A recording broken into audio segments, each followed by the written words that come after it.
what will undoubtedly be the best-selling game of the year, probably a lot of people's game of the year, Call of Duty Black Ops, came out this past week on 360, PS3, kind of on PC, it doesn't really work, Nintendo DS, Wii, most everything, and of course this is Treyarch, again, the guys who brought us Call of Duty 3 and World at War.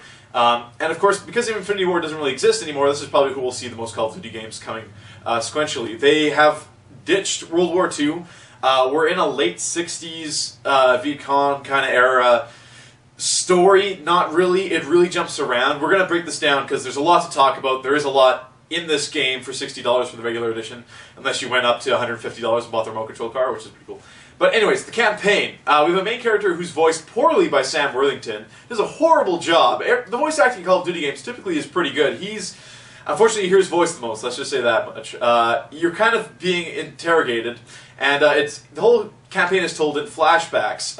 And I swear to God, someone dropped a lot of acid before making these, because you will have a headache watching these particular cinematics. A lot of flashing going on, red lights, numbers, and it becomes very apparent that this guy is brainwashed, and they're kind of tracing back why that is. And while the story is somewhat intriguing at first, by the end of it, it's just slamming into you so hard you don't care, and it becomes a chore to play. This is one of the weaker campaigns I've ever gone through in a Call of Duty game, and typically Treyarch's single-player campaigns are pretty good. World at War was a really good campaign. This one falls short compared to Call of Duty 4 and your Modern Warfare 2s and stuff like that, while trying to borrow from them, of course. We're in a period of time when although weapons and stuff like that were being developed, because it was the Cold War, they were never really used and in the forefront, especially in gaming anyways. So while you're going through the campaign, you're going to run into a lot of weapons that you really haven't seen before, which is I really liked about Black Ops. You're getting a bunch of weird rifles and stuff like that you have not really seen represented in video games.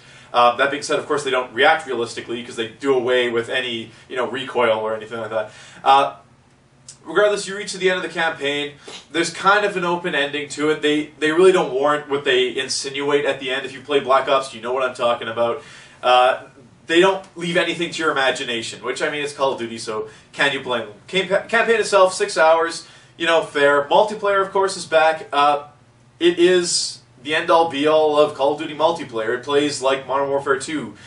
They fixed a lot of the hacks, the cheats, so there's not a lot carried over from the last one, exploits that people can still use. The perk system's pretty cool now. You still unlock different weapons based on what level you are, but to unlock attachments and stuff like that, you have to use something called Call of Duty dollars, which is almost like an experience point thing. And there's different modes in multiplayer, of course, where you can actually wager these. So if I buy a new pistol and I'm like, oh, I need a silencer for this pistol, that's going to cost me 1,000 extra Call of Duty dollars. If I want a new perk, if I want to make a new sniper layout, I need to buy these new perks. So while everything is somewhat available right off the get-go of the game, you kind of branch off. Works a lot better, I think. The other thing is, with this system, if you get into a weapon set you really like, you're not as likely to want to go to something else to spend those dollars. That being said, there's so many multiplayer modes, it's ridiculous. There's 4 different main categories. You have the core set, which is all your usual Call of Duty, your deathmatches, your ground wars, all really fun. I've experienced no lag playing on the PS3 and stuff like that. Completely awesome.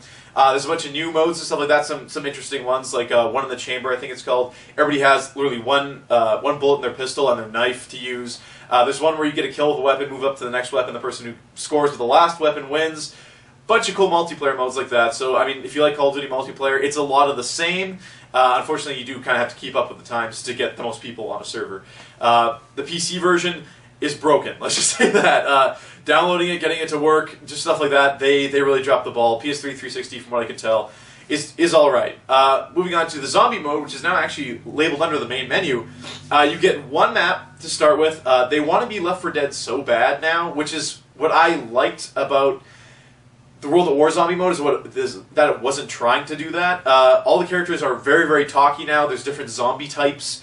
And you really only start with the one map unless you bought the Hardened or Prestige Edition, in which case you got all the co-op zombie maps from the previous game playable in Black Ops. When you beat the campaign, of course, you unlock the awesome President zombie mode where he plays JFK and Nixon and Castro and McMurrow or whatever his name is, and you're kind of like chilling around the White House, and that's at least cool because while the characters are very talky, hearing JFK say like one-liners is awesome. That's my favorite part of the game so far.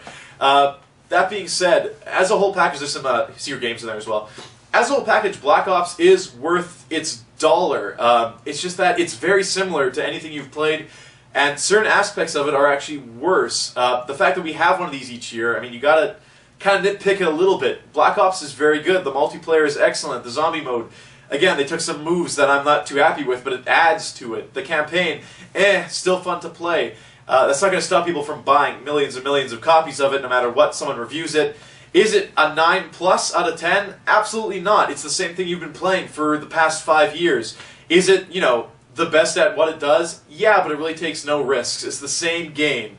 That being said, Call of Duty Black Ops, for the dollar you're paying, you're getting a good value. It's more than a rental. You'll play the multiplayer. I'd say a 7 out of 10. Black Ops is very good, but again, if you have Modern Warfare 2 and you don't care about the multiplayer anymore, you're not getting anything new.